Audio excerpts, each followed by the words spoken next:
Good you. Perfect.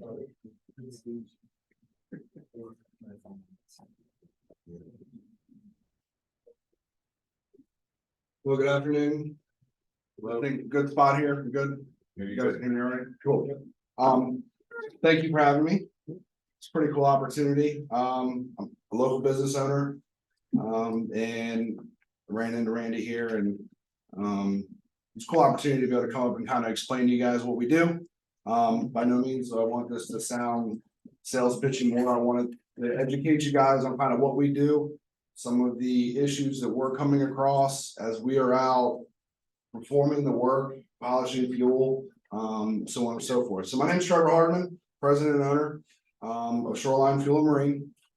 We offer a slew of marine services, but I feel as though we focus and concentrate on the fuel tank, whether it's gas or diesel. Nothing to the extreme. I was just looking at big ships and cargo ships and things like that. Not for us. We are, up to your 80-foot sport fishers, if you will, all the way down to the little dinghy tenders that are on the back of sailboats. So we're kind of in that spectrum of where we service. I left my PowerPoint at home, so I did this real quick out in the parking lot. All the information's up here anyway, so this is just to kind of help me keep me straight. So I've been super busy lately. Next one there. Oh, second. I got it. Yeah, there we go. Yeah. So this is my info. If anybody needs it or wants it, super easy. If you guys have any questions afterward, I love talking about this stuff. You come across something and you're like, hey, Trevor, what is this? Or what do I need to do? How do I fix it? Things like that. I'm open door, open phone policy. Please, please, please feel free to reach out to me if you have any questions. So just some of the things that I want to kind of go over with you. The things that I've learned over the years, been in the business for 10 years. We service Maryland, Virginia, Delaware, DC, so we're downtown in the waterfront of DC as well. We were in the Inner Harbor yesterday, all the way to Ocean City, Point Lookout. For the folks that are online and not local, you may not know what the heck I'm talking about, but we cover a pretty big area here locally in Maryland. So what we've learned over the years, the issues we face, I feel like I've become maybe one of the old guys that says they don't make it like they used to. Our fuel and our gas are the same way. They certainly don't make it like they used to. Services that we offer, how we do that, and how we accomplish what we do, what to look for. So even as surveyors, and you're surveying boats, looking over boats, finding things that are good, bad, wrong, things that need attention, maybe things that you can look for, maybe things that can draw your eye, to help maybe the potential purchaser of the boat. And then fuel maintenance. I get it all the time. Trevor, what do I do for the gas or the diesel in my boat? What is the best way? And there's 1,000 different variations, and my grandpappy told me this, and hopefully I can kind of give you guys some information on the real competent way on how to maintain your fuel tanks.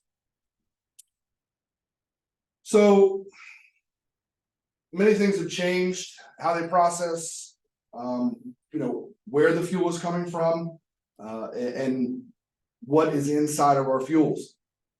So we know that it's all organic. It comes out of the ground.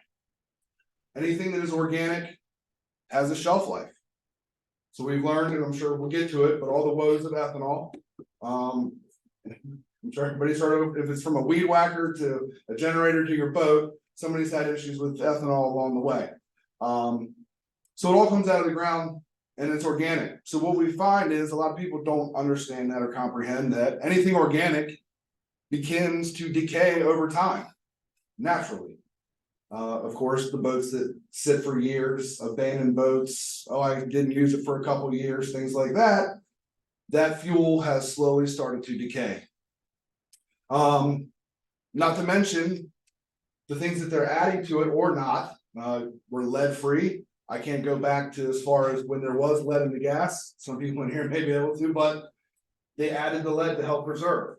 Our diesel fuels are low sulfur. So the way that I describe sulfur to a lot of our customers is they put salts or preservatives in our foods to make them last longer.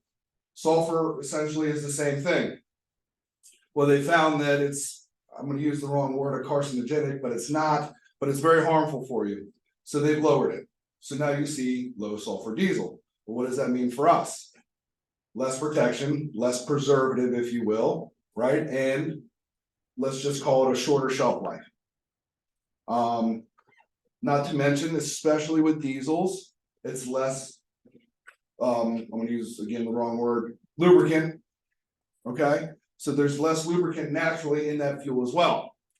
So again, when we get to the end here, I'm talking about what to add to your fuels to help and stabilize and things like that. But the way that things have gone, certainly that they're now adding 10% ethanol to our gas. A lot of the waterfront fuel stations are starting to offer non-ethanol here and there at $5.50 a gallon. Quick story, just get on my soapbox here. Ethanol free gas is actually 4 steps less when they're refining than they actually have to add the ethanol to it.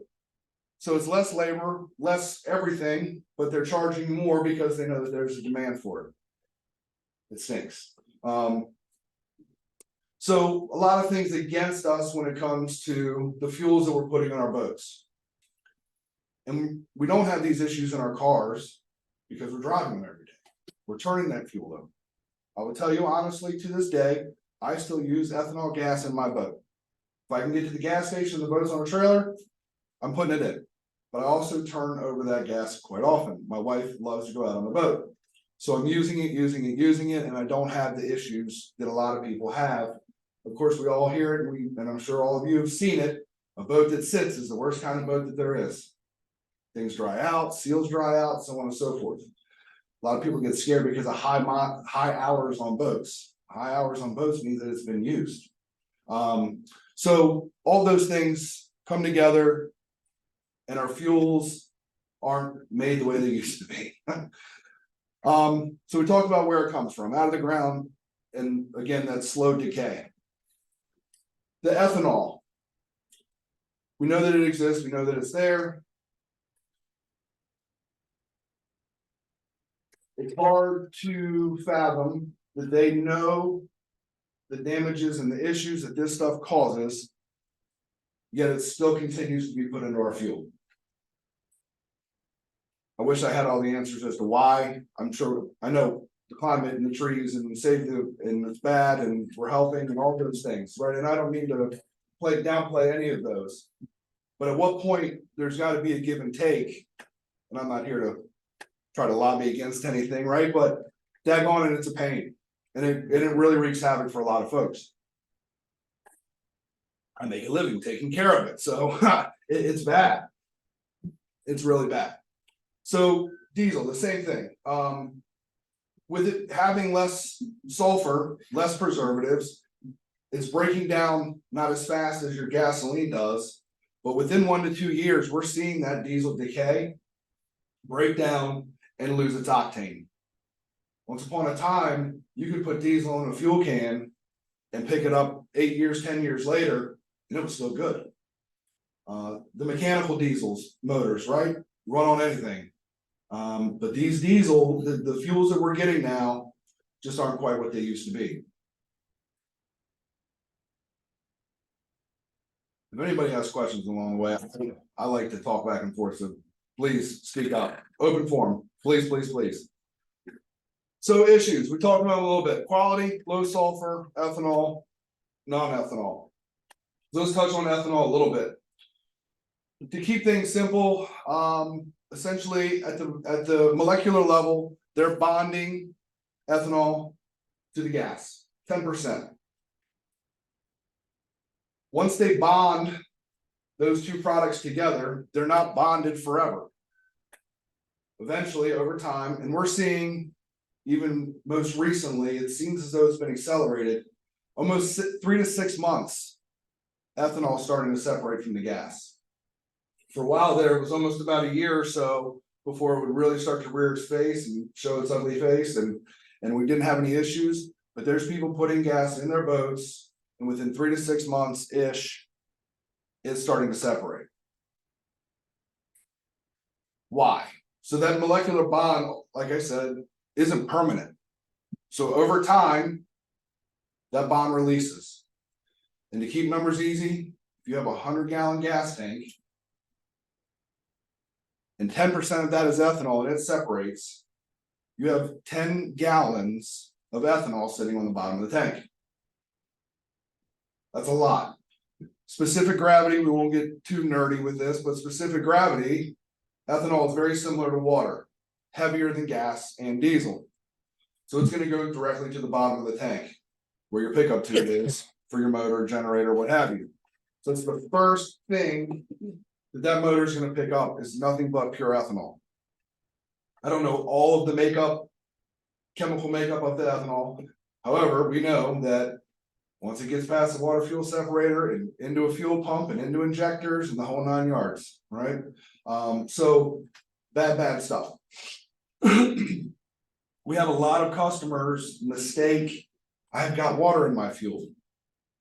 Sometimes they do, sometimes they don't. How do I get water? There's no way I didn't get water in my fuel cap's good and so on. My tank's tight and there's no way that I could have water in my tank.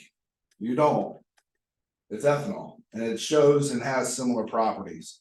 Normally when we see it, certainly over time, it almost looks like milk when we're pulling it out. Early on, it'll have a clear, tight visual look to it. Excuse me. So lots of issues that come from it. There is nothing on the market that will stop that bond from separating. I challenge, yes. So say it's separated and it's settled. It will not, mix. Once it's debonded, it's done. Correct. And so that's the bad part about it is there's no way, I'd be a gazillionaire if I could figure it out, right? If we could get that to bond back together. And unfortunately, there's no chemical out there that stops it from separating, and there's no chemical out there that'll put it back together. Unfortunately, when it does separate, it varies, so don't quote me on these numbers. However, when it separates, a lot of customers say, well, just pump the ethanol off the bottom of the tank and I'll save the gas that's on it. In theory, I could do that. The problem is when it separates, the octane of the gas that's left up top, we've seen drop to 70. Most motors, all motors, don't want to run on that, and most motors won't run on that. So what we end up doing is washing and stirring. We'll get into how I do it, but we end up taking it all out. Yes. So does it advise rule for these people going storing boats for winter? Because that survey, I tell them to get rid of everything as much as possible, stabilize what you can, and then put fresh in the spring. 100%. Because my theory, the ethanol is corn syrup, it separates. Yep. That corn syrup is in there. Heat factors, generators, killers. And then the weight of the fuel that you have in the boat is also enriched the boat. Correct.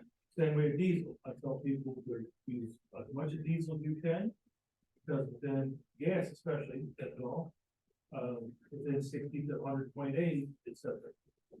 Absolutely. So, and towards the end, I'll get into it. Let's do it now. I like it anyway. So, Grandpappy used to tell me, fill my boat all the way up when I put it away. That's what I do, right? So I tell every person with a gas motor as little as possible. Couple reasons why. One, I'm not greedy. And when we do our service, we charge per gallon for disposal. So when I come out and you have a 100-gallon tank full of 100 gallons of fuel, you're going to have to pay for all of that. Okay, because we can't salvage any of it that's in the tank. I'd rather you call me and say, Trevor, I did what you said, but I still had some phase separation and daggone it, we still got to pump the tank out, but I only got 20 gallons. Right? And 10% of 20 gallons, 0.2 gallons of ethanol separated, right at 10%. So we have a lot less ethanol that is separated over the wintertime or storage, whatever it is. 0.2 gallons, a decent water fuel separator changed out 2 or 3 times might take care of it for them. And they might not even need my service. So with gas, 100%, like you said, as little as possible. And with that too, if you have less over the winter and then you can top it off in the spring, will that dilute the separation? It will not, so it will always stay separated. So that's, we run into that with people that say, well, so here's the other side of it, right? I like talking about this stuff. So there was 20 gallons in it. I knew I had ethanol, so I put another 100 gallons on top of it to swash it around. The problem is that ethanol is still at the bottom of the tank. No matter how much you put in there, the specific gravity, they will not mix again.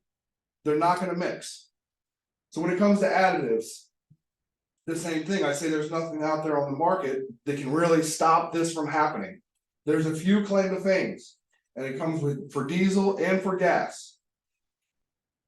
One's called heat. There's some other ones that say, you know, if you have water, pour this in here.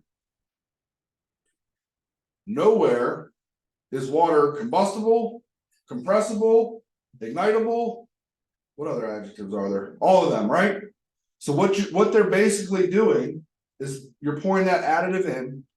The molecules of the water are bonding to that additive and then being forced through the motor to be burned and used. Essentially forcing it to burn that water, which again is not good for the injectors, the fuel pumps. Diesel motors are not, no, there isn't a motor out there that's not cheap, but $60,000, $75,000, $80,000 diesel motors that you're going to try to force water through with a product instead of just taking care of it the right way. So those products that are out there, it's counterproductive. And I think I feel as though you're doing more damage by dumping more crap into the tank than just cleaning it out, starting fresh, and then be up and running again without all the additives. There are some additives that I recommend, and I'll go over those in a minute. With diesels, you're talking about storage. I still recommend, so water and diesel and condensation is a real tough animal to fight for anybody that owns a diesel motor, diesel boat. I still recommend leaving them as fairly full as you can. We can get to the bottom of that tank and take care of any condensation or water that may have gotten into it and still salvage that diesel that's on top most of the time. Again, specific gravity, water is going to be heavier than the diesel, so your water's at the bottom. Over time, even with the diesel, there's times we show up and the fuel looks like Pepto-Bismol, exactly like it. Pink as pink could be. And what's happened is over time, that water and the diesel fuel have emulsified. There's no way, I can't spin it fast enough. That's how we get water out of the diesel spinning fast enough to get the water out of the diesel. So there are times that it will emulsify. However, leaving it full leaves for less space for condensation in the tank. And I'll get into diesel and the diesel bug, but water and diesel can be a nightmare for a lot of folks. I prefer to recommend keeping them as full as possible. Again, there's 1,000 schools of thought out there. And when we didn't have ethanol, everybody wanted to keep gas tanks full as well. But for me and for folks, I love being honest with people. You don't want me to come pump out all 100 gallons. You'd rather call me and have to just take out 20. It's much easier that way. So the next thing on here is the microbial bugs. So we'll talk about it now since we're kind of touching on it. So everybody says, or if you've heard, I've got algae in my tank. Algae in my diesel tank. It's not algae. The water is heavier than the diesel. And I had some really awesome pictures of all this I was going to bring with me, but I forgot it. But the water's heavier, so the water's down here and the diesel's on top. Okay. In all water, there is a microbial bug. And over time, that microbial bug will live in the water. And that microbial bug actually feeds on the diesel fuel. That's what it's eating. And it needs that, water, and air, which it gets in the tank. And it will survive and live in that water at that surface where the diesel fuel breaks. The black stringy stuff that we see in the tanks is actually their byproduct. So how do we combat that? What do I do as a boat owner? Where I do get consumed. There's a lot of products, there's a picture here on the last slide of some additives. But it's imperative that folks are using some sort of biocide in their diesel tanks regularly. I just worked on a 55 Viking on Kent Island yesterday. I'm like, what are you using? Nothing. I use it all the time, burning 300 gallons a weekend. What about the other 500 gallons that are still in the tank? And is it worth $15 for the bottle or not worth, just to pour it in there just to make sure that you're covered? So that those biocides aren't going to make that algae and the black stringy stuff go away. Okay, well, what it is going to do is going to kill the microbial bug and stop it from getting any worse. A lot of people think, I poured all the biocides in, I don't need you, Shoreline. And then a couple weeks later, hey, Shoreline, I still need you. That stuff didn't go away, and it doesn't. It won't dissolve. Sometimes it'll get through a rate core. Mechanical diesels, they'll, like we said, burn anything. So you may have some black smoke for a little while if it gets through the rate cores and into the, through the injectors and combusts. Like, why I got black smoke coming out of the back of my diesel boat? Well, that's why. It's got a lot of that, again, use the term loosely, algae in the tank. So the microbial bug, and that's why I recommend keeping them full. The least amount of water we can keep in these tanks, the better. I'm kind of like the dentist. And you go to the dentist, and the dentist tells you, brush your teeth 8 times a day. So I'm the fuel guy, and I'm going to tell you, treat your fuel every time you fill up. And again, even to my customers moving forward, future customers, past customers, I always try to give them a good regimen. Again, it might be bad business practice, but I don't want folks to have to call me again once they use us once. I want to try to educate folks that they know how to take care of it moving forward. Sometimes with ethanol, we can't avoid it. You put the boat away, oh, we went on vacation, it's summertime, now it's October, we want to take the boat out one more time, and we haven't used it since April. And oh man, Trevor, we got ethanol, So it does happen, but I try to really explain to people how to take care of these things. So that they don't have to call us. Condensation, touched on that as well. And again, we know that we're in the marine environment. It's wet, it's damp, it's moist. Top of the tanks, every boat has those inspection plates that are in the decks that are right above the fuel tanks. The sender's right below it. And those gaskets are only so good until you're washing the boat and it rains and everything's just dumping right on top of those fuel tanks. So I don't have this specific, and don't quote this, it didn't come out of the internet, but from what I understand, 70% of marine boat related breakdowns are fuel related. And again, that's what I've been told. Let's just go with that, right? Over time, being in the industry, we see it. For me, that's significant. And if we can take care of it, in front of it, and be ahead of it, proactive, we're better off. So what do? We polish fuel, diesel. We can polish and pump out. We handle emergencies. We can do tank inspections. We can pressure test. And we do have the capabilities to put a camera inside of the tank and scope and see what's going on.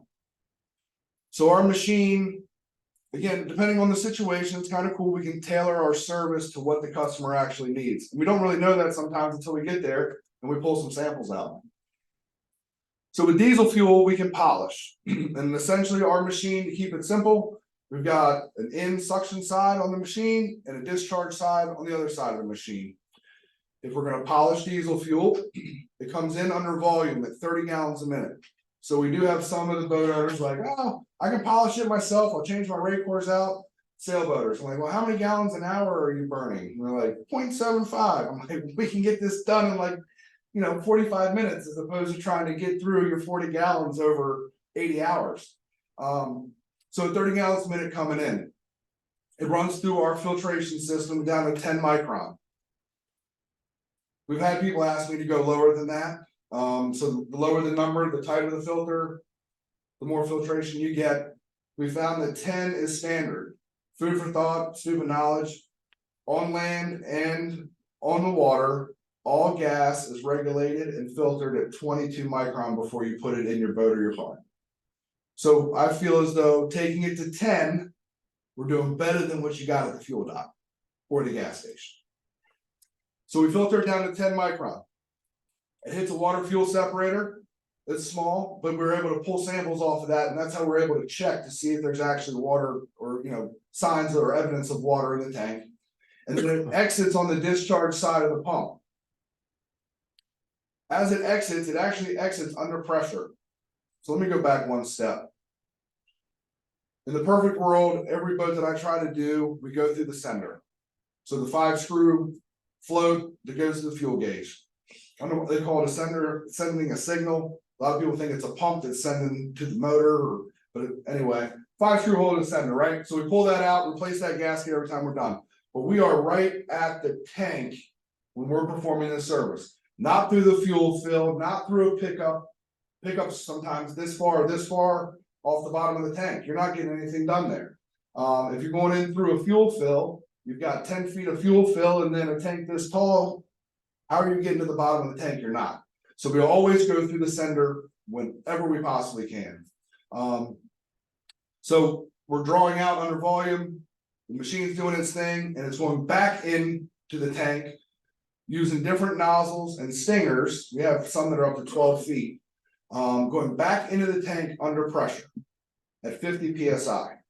So what's cool about our machine is, and it's kind of one of a kind, we're able to not just polish the fuel, but we're washing and stirring and agitating the inside of that entire tank, all while we're filtering up on the dock with the machine as well. So the fuel really never leaves the boat except for what's in the hose, filtered, and right back into the boat. And as we're returning, we're using essentially the diesel or the fuel coming out of that tank as the washing agent. So we don't have to introduce any foreign substances. We don't have to introduce any foreign chemicals to try to blast the tank and clean the tank. We don't have to line up barrels on the dock to empty it out and and fill these barrels up to empty the tank. We're able to keep everything inside of that tank and wash it. So I use the term polishing loosely, it's a fancy word for filter. And then I kind of use the term polish the tank as well. So we're kind of cleaning the tank as well. So with a diesel tank, we're twofold. We're cleaning the tank and we're cleaning the diesel. I could easily hook up to the tank and polish 100 gallons and turn it over 4 times in an hour at 30 gallons a minute and just return it back and let it dribble back in. But you're not going to do any good until that boat goes out the next time and it's rough out and it's sloshing all over the place. And they call me and say, Trevor, what did you do? You didn't polish anything. So it's cool that we're able to do that. So with diesel, that's option number 1. With diesel, option number 2 that we have is there's times that the diesel isn't salvageable. I call our machine magical, if you will. I'm this much of the brains. The machine really does the work. Sometimes the magic runs out and it's just flat out, it's not polishable. It's 3, 4, 5 years old. It's emulsified with water. It's full of algae, bug, and byproduct. And that's when we make a decision with the customer to say, hey, for an extra charge, we're going to clean the tank, but allow us to pump it out. Start fresh with fresh diesel fuel. Is it worth washing cylinders out? Is it worth clogging injectors and fighting filters and all these things? And it's me swallowing a little bit of pride saying, hey, this stuff isn't cleanable. So that's option number 2 for diesel. With gas, there's no way to polish it safely. So we have to spin diesel really, really fast to get the water out. The faster you spin gasoline, the more friction, lower flash points. We also have to deal with static, so on and so forth. So there's really not a safe way to polish gas. And certainly we talked about it with the ethanol. Even if we were to get the ethanol out, you're going to be left with however many gallons of gas that's at a 70 octane. Again, asking for problems. So with gas boats, the service that we offer is the same thing. We go in, extract under volume, run it through the machine, pump it back under pressure, wash the entire inside of that tank using the longer stingers. We get past the baffles, using the camera, we can see what we're doing, get everything clean and suspended, pump it out. End result is a clean tank that's brand new inside. Most of the time, 1974 Pappy's, you know, old boat sometimes just needs a new tank. But the majority of the time, we're able to get those tanks clean and allow them to start with fresh gas. Emergency stuff. So we do that as well. We're talking about we just had the fires going. So just recently, we had a couple of boat fires where we were called down. Fires were extinguished, but now they've got basically a burn of the fiberglass to the water line of the fiberglass. They bring it into the lift well. What do? And we can go in and pump that fuel out of the tank to get one more element or one more product that is potentially flammable off the boat so they don't have any more issues. Once the fire's out. Once the fire's out. And then again, same thing, we did one in Annapolis recently, big sea ray in the water and the tank let loose in the slip. Owner's in China, somewhere far away overseas, and he gets a phone call from the Annapolis harbor master that says your boat's leaking diesel in the harbor. And we would head down, pump it out, get it out of the boat, potentially either store or dispose of for him, and then allow him to deal with the issue moving forward on his own. So different aspects, sunken boats, we work a lot with Boat US. Anytime that they have a boat that they recover, have to bring back up, they'll give us a call. Most of the time, if the tank went underwater, everything in that tank needs to be pumped out.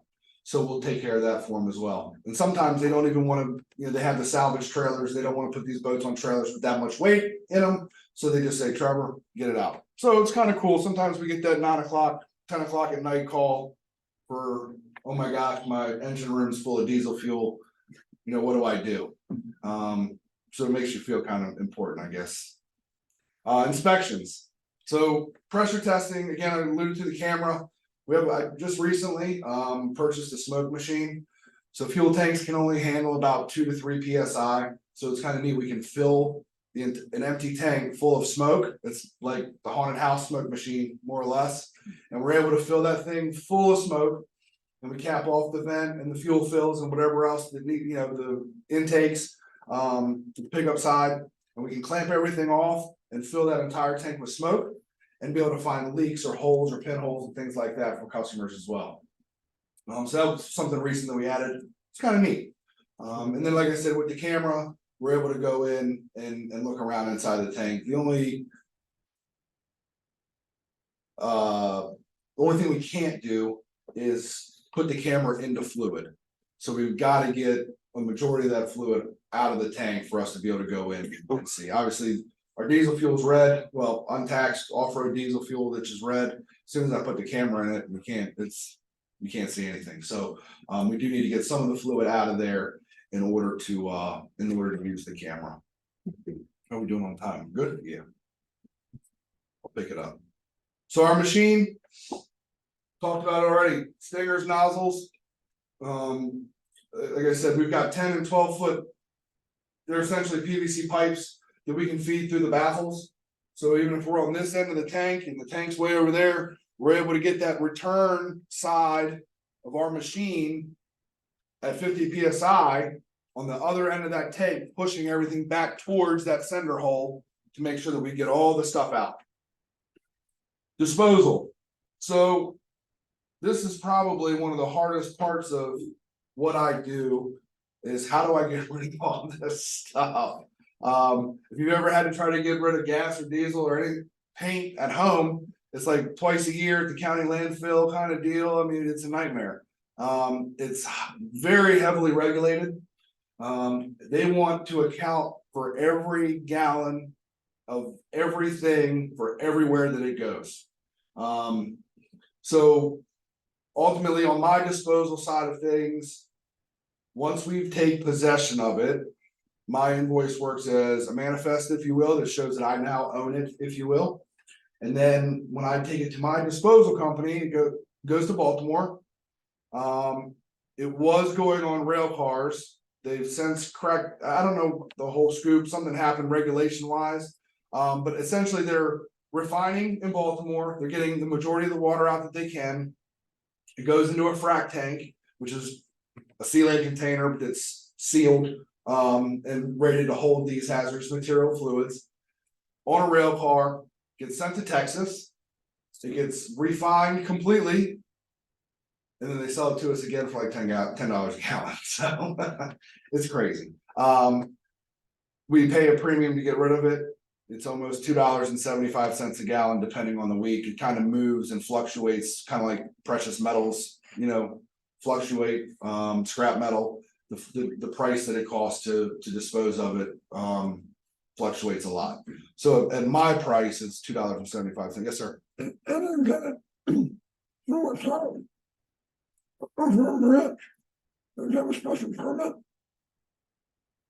Yeah.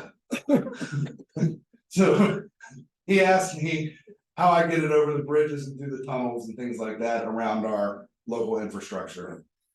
And he asked if I had permits and things like that. Yeah. Yes. Yes. So the cool thing is, honestly, there are some times that we're in a gray area. Stop thinking. There are some times that I wiggle. But the cool part is it's actually before the Key Bridge on 695. So from where we're based out of, just south of Edgewater. I live in West River. We keep the boat near Shady Oaks. I mean, the trailer and the operation out of Shady Oaks. We do a ton of work in Harrington Harbor North. But we're all the way to Edgewater. So at any rate, most of the time when I have disposal, we're up to 97 to 695, and I don't have to touch a bridge or a tunnel. Most of the time. But that's where it all gets disposed of. Red tape. What's your cost for pulling these both at? Yeah. So it all depends on where. Majority of the time, from let's just say the Baltimore Harbor to Point Lookout, give you kind of a geographical. I don't add anything extra for travel. It's $475 for the first tank, and it's $175 for the second tank or any other tank thereafter. So we give a huge discount for that. If we're there and already set up, it's much cheaper to take care of the other tanks on the boat as well. That's for polishing. The fuel stays on the boat, the gas will stay, whatever it is, stays on the boat. It's the same price for the labor, if you will, except it's $3 a gallon for the disposal. So it's the same exact price, just $3 a gallon for the disposal. It is metered. A lot of customers are like, how'd you get? There's no way 97 gallons were in my tank. I'm like, so it's metered. We're very clear and very open book with, hey, it's what the meter says. That's how much was in it. Quick story. I had one yesterday, and I asked people how much is in it, so we can plan accordingly, make sure we have the capacity to take it with us. And it's a 100-gallon tank, and there's no more than 15 gallons in that thing. Or it was a 147-gallon tank, no more than 10, I swear. And of course, we got there, and it was 132. So I called him. I said, "Look, everything went great.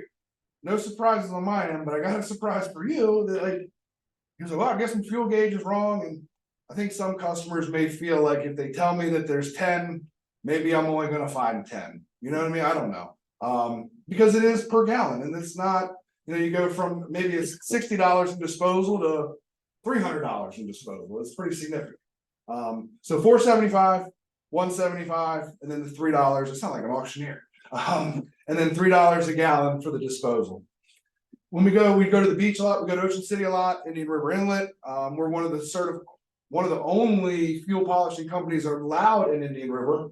So we're there quite often-ish. It's a long way. I try to gather up quite a few boats before we make the trek over there. We're in King George sometimes, Colonial Beach area, Fairhaven. Most recently, we started doing a lot of work in Woodbridge, Virginia, down near the Occoquan. So picking up some stuff on the Potomac there, downtown DC, Inner Harbor, all over the place. Honestly, all over the place. Northeast.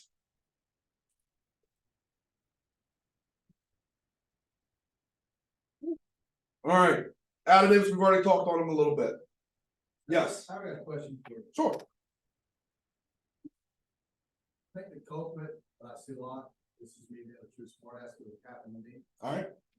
is that when you put fiberboard, you turn your coagulant into pepper. Mm-hmm. And you put seafoam in, you make breast implants. Yeah. Because there's nowhere for the. 100%. Of course, they say, hey, it's gonna go out and your fuel, don't burn, it stops up your injection lines and your fuel lines. And this Spayville shit, I still ain't figured out what happens with it, because whatever's in the bottom of the tank, it's still in the bottom. Still in the bottom of the tank. So I'm in the wrong business because they put this stuff on the shelf and write that it's miracle worker, Yes. and a lot of it is garbage. The only miracle that I have found is you call all your neighbors up and say, I'm bringing you 10 Gallons gallons. again. And put all this out of your. Get it out. Because it's a whole lot easier at the beginning of the year with a little bit of moisture in Yep. your tank. Because in the old days, the good fuel was it said press the tank tight. Yep. But as I tried to explain to a customer, a fuel tank has lungs, and they look at It me does. like, you're crazy. as What do hell." you mean? No. Because as soon as that fuel gets hot, that tank's gonna expand. And as soon as that temperature drops 10 degrees at night, it's gonna suck that moist air back in that tank. Right back in. So you breathe, that's a living and breathing tank, while it's in it. Yep. Water tanks are the opposite way in the winter time, they like to freeze. But so how do you explain, if I've listened to the numbers? I think I don't know what I got in more here, what he's charging. But I mean, it's probably pretty complicated. But I've tried to encourage my guys to have empty fuel tanks in the winter time. Yeah, gas 100%. Diesel, I still recommend having them to the top. I still recommend diesels because as long as it's caught or we know that there's something going on early, Right. I can get the water off the bottom. Little ones. Little lungs, not big lungs. No, I'm just kidding. So if you fill it, there's less space. Yes, it's gonna breathe. 100%, it is gonna breathe. However, if we can get that filled, it's gonna take a smaller breath, if you will. Less surface area for condensation to sit. But if there's nothing in the tank don't have to breathe. If it's empty, yes. If it's empty, but That's a little bit, and you still pump out. most, yes, you could, 100%. And again, it's, I don't think there's any right or wrong. I mean, for me, polishing, less is better, right? If it's a 200 gallon tank and you say I got 100 gallons and I don't have to turn it over for 2 hours, I can turn it over in an hour's time. Shit, turn it over to the tank, they take the shit away. Yes, agreed, 100%. Great, Yep. your time it takes and Mhm. get rid of it, better you just take a hundred. Just fresh, agreed, 100%. Same month. Yep, it is the same money, and you're not gonna run the risk of blowing a motor, washing cylinders, so on and so forth. Give you 475 to clean my tank out, because I'm gonna put 475 in the fuel in my boat. Yep, You just use what you burn. yes, absolutely. Genius to figure that shit. So additives, there's a lot that say that claims to fame and things that they say that they do, and they don't. So just a couple of things I want to touch on. This is not paid for or anything like that. I don't, but I do endorse or say I like StarTron product, gas and diesel. But what we need to remember, and what I try to explain to customers all the time is, these products are not going to stop for the gas side. These products are not going to stop ethanol from separating. We already talked about that. They're not. However, what these products do, we talked about, they come out of the ground, they're organic, over time they decay. These products work as a preservative to slow down that decay, to extend the shelf life. It's also a lot of both StarTron and BioBor, but StarTron has a lubricant in it as well. Yamaha makes their ring free and Honda makes their product, I can't remember the name of it. So our fuels don't have the lubricant they used to have in them. These additives are good to use for that purpose. But again, they don't stop ethanol, they don't dry out the water, they don't do any of that. They're not going to make it stuff go away, but they're great to use as a preservative. So Startron makes a product for gas and they make a product for diesel. Both of those, I do say, are good for people to use. It's not a waste of money. Some of those other products, I think they're all coming from the same place. They're pouring them in different bottles with a different label and selling them away. BioBor is, I think, one of the best biocides on the market. They should be paying me to say that because I say it 55 times a day, but it's good stuff. So we talked about biocide and a preservative. You're not going to get that biocide protection out of a Startron product. It's got to be specifically a biocide. I like it. Again, it's not going to make that stuff disappear, but it's going to kill the bug. It's going to stop it. If need be, we can come and polish and get all that crud out of that tank. And then moving forward, if you're using this, you won't or shouldn't have any problems with microbial bug moving forward if this stuff is always in the tank. Yes. Is there any sort of product you recommend to put in the tank and slosh it around prior to you coming out and cleaning the tank out? On the To diesel help side, knock down all the product, gasoline? gasoline is tough. My next slide's got some pictures here in a minute. Gas is really, really tough. And there's times that I've got to just pull it out and put some industrial product in there. There's times that I can use the gas that's in there under pressure to wash and stir and break it all up. But there's really nothing that you're going to be able to add safely to gas to break it up before I get there. It stinks. Not like with diesels, I tell everybody before I get there, if they can use this, it at least slows it down. It takes that, we'll call it algae. It's brown when it's fresh, it's black when it's dyed, if you will, or it's no longer. That's what we want, is that black stringy nasty stuff once we get there. Seafoam, stay away from it. Garbage. I'm not a believer in it. I had a guy that does carburetors, says he uses it as ultrasonic cleaner. Great. Cleaning carburetors, cool. Do not put that stuff in your lawnmower, in your anything, in your moped. I don't know. Don't use it. It's terrible. It's bad stuff, and he kind of alluded to it. It turns it to jelly. It's not. You're not accomplishing anything. It looks like breast implants in the bottom of your Yep. back. Yep, it's just jelly blobs. So stay away from that stuff. Again, I'm the fuel guy, you know, just like your dentist. Use this stuff, brush your teeth. Here's the same deal. Startron products work great. Biocides are the BioBors are great one to use as well. Do not overtreat. Startron, even though I like them, on their bottle says cannot overtreat. So the same deal. We're running out of time. I'll make it quick. At the molecular level, you pour that additive into the tank, and it says 1 ounce for 10 gallons. That's somebody way smarter than me has figured out that's how much you need to add to this tank without saturating it. At the molecular level, you have a molecule of gas. Pour in your Startron. The Startron sticks to that molecule. Cool. Mission accomplished. It passes through. It gets burned. What happens is I got all these molecules of gas in the tank. And I pour, more is better. Mechanic in a bottle. Remember when they had that stuff, right? I'll put 6 of them in there, Johnny. It'll help. Problem is, those gas molecules can only absorb so much. Whatever is left will go to the bottom of the tank and gelatize. So you cannot overtreat. It's very, very important that you do it to whatever the ratio is. 1 ounce for 10 gallons, 2 ounces for 20. Whatever that ingredient says to treat for, please make sure that you're treating accordingly. And treat year round. You put the boat on the hard, there's no, oh, how much do I need to put in? It's already done. You've done it all year, put the boat away for the winter, fuel tank's good. Couple quick pictures. Oops, went too fast. There's the machine. So this is, it's hard to kind of get the depth perception. This is a 16 by 16 white diaper pad. Ethanol over time had sat 4 or 5 years. The fuel evaporated off the top. Inside the tank, fuel evaporated. Ethanol over time had deteriorated, broke down, and then turned into, it's almost like pebbly mess. And you can actually rub it between your fingers and it would disintegrate. And this is almost real life perspective, how tall that mound was that we pulled out of the tank. It took a while to get all this out of the gas tank, but we were able to salvage it.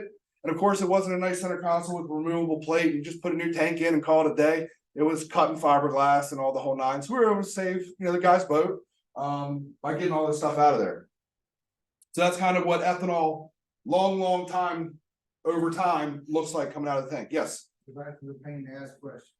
So when you do look in these tanks, after you flush them out, you force scope them, you see if you got any emulsification in the aluminum, especially on the valves and corners where. Yep.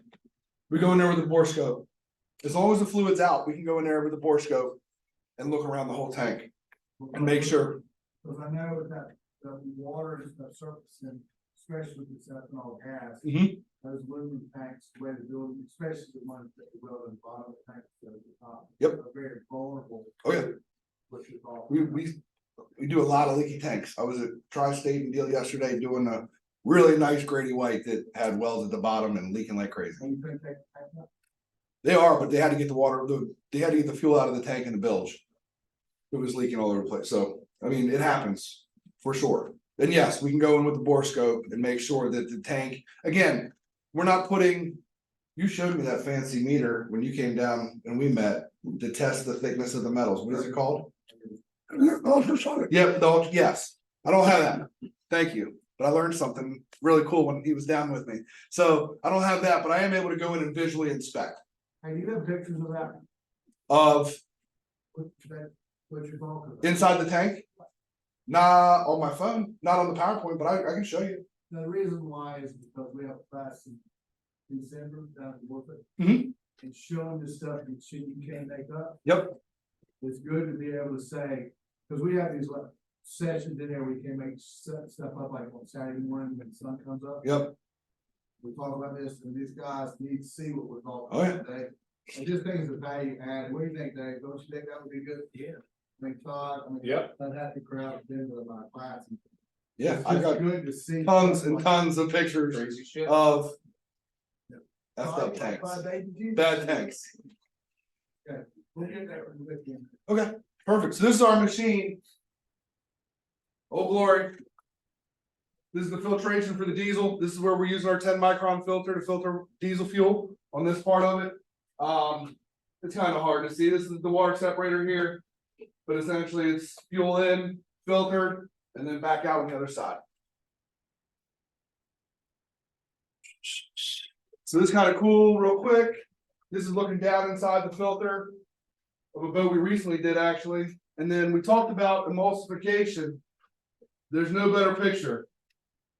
Water in the tank. Yeah, you have water in the tank. They also had an entire layer that had already started to emulsify. So if you can imagine the tank is this tall, down here's water, up here's the diesel. Well, in between there, it had actually already started to emulsify. That was that Pepto-Bismol color I was telling you about. So long story short, it all came out. That's all I got. That was a real cheesy PowerPoint, but hopefully you guys got the point. It's all, like I said, it's all up here. Hopefully you guys enjoyed it and learned something. I try to, pass along as much information as I learn. I'm certainly learning every day as we go too. So, thank you again for having me. I really appreciate it. Yes, thank you. When you find that stuff in the tank and all, so is that, do you see that in the bowls too? In the rate course? In the break board, we're on the bowl? Yes. That you find the same thing in the bowl as. Oh, yeah, yep. And I wish I could sell my service as a preventative maintenance, but we're such a reactive service. We're really not a proactive. It's not people like, hey, I want to make sure. It's, when can you get to my boat? I got a problem, So, and when we get there, it's hand in hand. The rake core's totally full. And sure enough, we find the same problem inside the tank as well. Again, thank you guys. I appreciate it. Thank you. You're welcome.